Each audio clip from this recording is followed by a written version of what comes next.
Plano karon sa Zamboanga City LGU nga magtukod og marker alang kag Olympic gold medalist Heidelin Diaz.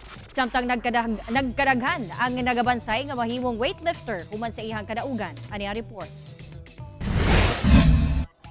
Tungod sa kadaugan sa Zamboangueñang weightlifter nga si Heidelin Diaz sa 2020 Tokyo Olympics, gikonsidera kini nga national treasure matud ni House Majority Leader Martin Romualdez. Busa buot sa Zamboanga City LGU nga patukuran og marker si Heidelin isip pag-ila sa dungog nga nahatag niini sa syudad ug sa nasod. Matud ni Mayor Benki Mako, plano kining ibutang sa Joaquin Enriquez Sports Complex Grandstand o sa Climaco Heroes Park sa Barangay Pasunangka nga makatabang sab sa turismo sa syudad. Where we will put it, either in the grandstand or whether it's in the Climaco Heroes Park, we hope to realize it for her. Samtang nahimong inspirasyon karon si Heidelin sa kabataang buot sab masusama niya. Gani kapin 40 na ang nagatrain karon sa gym sa kilid sa balay ni Heidelin nga natukod ni atong October 2017. Scholar sila ni Heidelin nga lakip mga silingan ug paryenteng babae niini sa Barangay Mampang.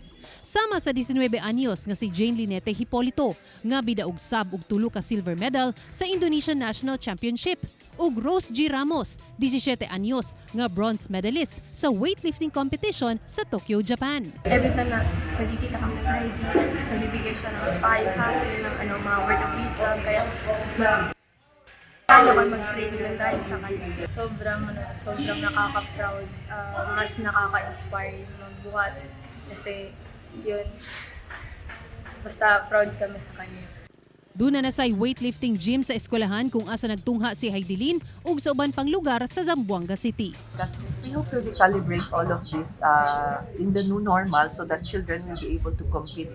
But aki mismo naman pa, there's so many children that are learning and sobrina di Heidi, mga mapuwersa kami mga bata. Ala kami na pasobolong, we have children also that are weightlifting, and we hope that they will be a home and a haven for athletes because with the grace of God, we have contributed in all humility to the Philippines. Ako si Sarah Hilomen Velasco para sa One Mindanao.